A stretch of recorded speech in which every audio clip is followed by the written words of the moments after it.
Practice E. We have a word problem to solve. Transport number 1 and transport number 2 left the loading dock at noon and headed in opposite directions. If transport number 1 traveled at 60 miles per hour and transport number 2 traveled at 68 miles per hour, how many hours was it before they were 384 miles apart? We're trying to find the number of hours, and so that's x. And this is obviously a distance problem, and it's always helpful to draw a picture of a distance problem. That helps get the equation set up. So let me put a picture on the notepad.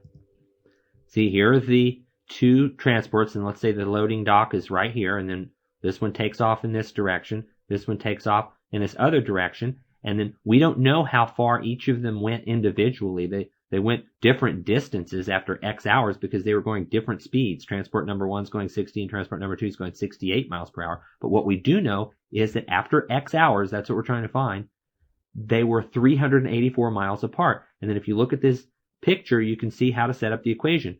We know that the distance of transport number 1 plus the distance of transport number 2 has to add up to equal 384. And so let's switch to another sheet and we'll actually set up that equation. Here are the basic facts of the problem, and here's what our equation needs to look like. The two distances added together equal 384, and then now we just need to write expressions for each of these. Distance is always speed multiplied by time. The number 1 transport has a speed of 60, and it's going to be traveling for x hours, and so its distance is 60 times x, or 60x.